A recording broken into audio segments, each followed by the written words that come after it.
Hello, wonderful people. Welcome to my channel and welcome back to my channel. It's me, Vivian Ebony, and on today's video, I'll be giving an update on my cornrow journey. This is the third week, and I'll insert a clip on my first week of having this cornrow, and I will show you where I am at the moment and how much length I've retained, and I still have 5 more weeks to go. I know it's very long. I'll insert a clip after now to show you where I am at the moment. So this is my new growth over the time of 3 weeks. As you can see, my hair is not looking as neat as it used to be a couple of weeks ago, and then there are lots and lots of shrinkage. So this is me stretching out my hair a little to see how much length I've acquired, and this is looking like half an inch, and it's not even yet 1 month of having this hair, so we're on the right path. Jumping right ahead into today's video, which will be showing you guys everything I am doing to maintain my cornrows. And I washed it in the first week of having it in, and this is my second time washing my hair in this cornrow. So I'll be showing you everything I'm doing, or what I'm applying, and how I am maintaining the hair and trying to retain as much length as possible. Now the initial goal is to keep this hair for 2 months. That's 8 weeks total, and we're in the third week and we still have 5 more weeks to go. So I'll show you how the journey is going, and if I will continue to keep my hair in cornrows after that, I will let you guys know. So without much further ado, let's jump right into today's video. So here again, I'll be using my Mega Growth brand for this whole wash day routine. So first things first is to make sure my hair is fully drenched in water. And as you will be seeing, once my hair is soaking up the water, it will be elongating more and more, because it is a low porosity hair and it loves water. So I take my time to make sure water absorbs into my hair before I go in with my shampoo. I do not rush straight into shampooing my hair on a dry hair. That's not possible. So this is the amount of shampoo I'll be going with for the first wash. This is like a rinse, then I shampoo twice. So this is me trying to scrub my hair and get out all those oils and build-ups from 3 weeks ago, and then after that I'll rinse that out and go again with another shampoo process.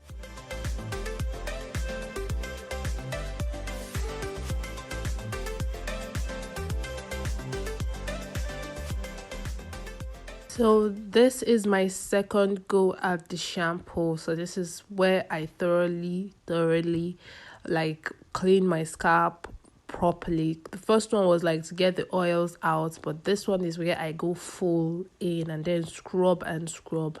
And I take my time in this second time, to have as much lather as I can and scrub as much as I can. So I'm not scrubbing too roughly.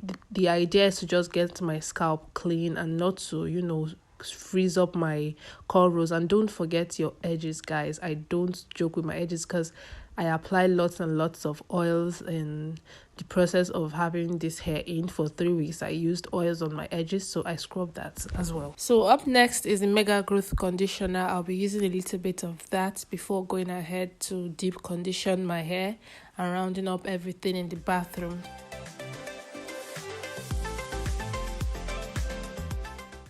So the final step, which is deep conditioning, I'll take that amount and starting off at the ends of my hair, which is the most exposed part of my cornrows, and then work the rest of the deep conditioner into my hair. So no matter what protective style you have in your hair, it is advisable to deep condition your hair at least twice every month. Ever since I started deep conditioning my hair, it has really truly changed my hair. It's made it stronger, looking more healthier, and I don't shed a lot of hair anymore. So I advise you deep condition your hair, even if it is once a month, or even if you take your hairstyle down, always deep condition. So I'll allow that sit in my hair and take a shower, and I'll be right back.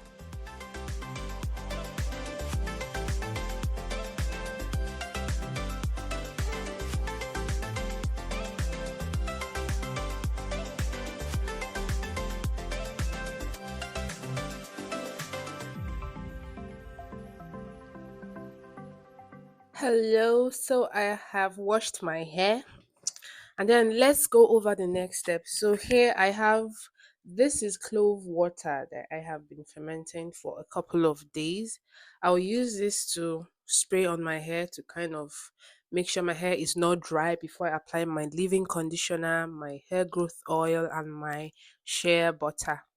So first things first, I'll spray my clove water. It's like a leave-in spray to kind of make sure my hair is not drying out. You know, I just washed my hair and I don't work on my hair if it is dry. I like it being damp, not extremely wet, but damp enough so products can absorb into my hair because I have a low porosity hair. So this is like a leave-in spray. I use this spray once or twice a week. I don't do it every day. So I'm trying to avoid protein overload. So I use this once or twice a week in between my wash days. And don't forget the ends of your hair. So even if I'm not like moisturizing my whole head, or I make sure to get my ends in this cornrows because as it is out, it will tend to dry out easily and faster than the rest of this area of the cornrow. So I always, when I'm in the shower, dampen it a little and then apply my butter on my hair, on the ends of my hair especially.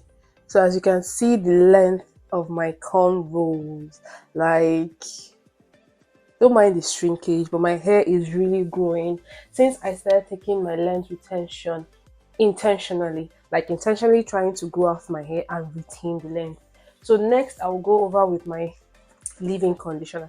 I put in a little bit of water because I'm running out and I've not gone for product shopping yet. I'll do that this month hopefully. So I'll do that all over.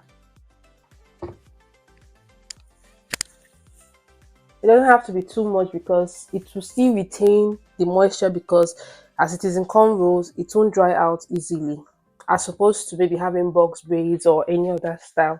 Especially mini twists. When I have mini twists in and I apply products, my hair dries out very fast because it's more exposed than cornrows. So after I do that, that's my leave-in conditioner, I'll go over with my shea butter for my hair,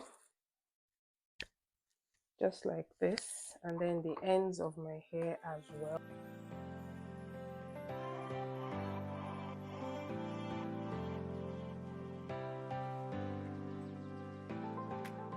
Now that I've applied the butter, this is what I like to do. Like the ends of my hair, I will just kind of like warm my hands a little on my hair. I don't know, it makes the absorption of the product faster, and you're sure that you don't just slap the butter on your hair and then call it a day. No, you have to like work it in. So when I do this, especially at the ends of my hair, the product absorbs better. So I made sure I didn't twist all the way down to the ends of my hair, so um I left a little bit of hair out. As you can see my coils, wow, you can see my 4B I think texture.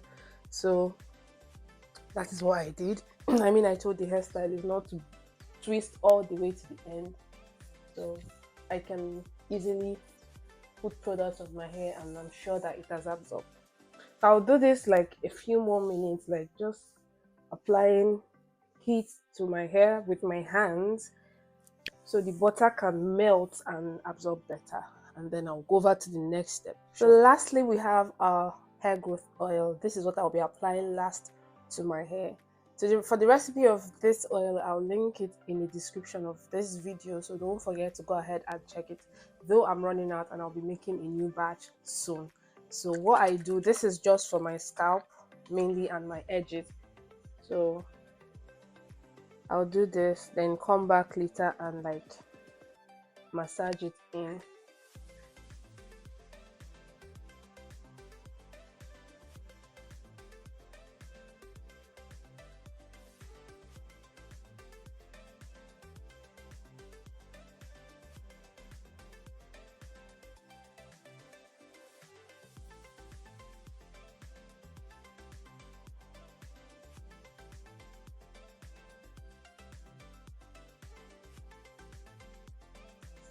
And then this is for my edges. Since I've been having these cornrows in, I've not even wore a wig or a scarf or anything. I've just been going out my day-to-day activities with my hair like this. I don't even do much, so my edges have been out. And another thing is I've not applied edge control to my edges. I've just let everything be as natural as possible. Like all this taming of taming of edges and trying to slick your edges up all the time can be harming and damaging to your edges. And me, since I stopped putting too much, attention to my edges, trying to make it look as presentable as possible, it has become stronger and is going in fuller. So as you can see, I don't know if you can see clearly, there are little hairs here and there. So this is like literally everything I'm doing, and then I'll apply just a little bit to the ends of my hair. So like working it and warming your hands a little, it helps. So I'll do that to the ends of my hair. So that is that for the oiling. And then you can massage your hair, but I've been massaging my hair time to time, like randomly I'll just massage for a minute, 2 minutes. So even if I don't massage now, I'll massage later because my hands are kind of tired. So thank you guys for watching today's video, and we've come to the end of today's video. Like I said, this was going to be a straight to the point short video, just kind of showing you guys what I'm doing and retaining length in my cornrows. So here is still 5 weeks to come. Okay, I'll drop an update of how far my hair has come, and hopefully I make it to the end of the 5 weeks. That's 2 months in total. So thank you for watching today's video. Please subscribe if you have not yet subscribed to my channel. I'll be dropping unfiltered, raw and legit natural hair content in the future, and you can as well check out my previous videos. So please subscribe to my channel. My name is Vivian, and if this is your first time seeing my face, thank you for watching today's video, and see you in my next video. Bye.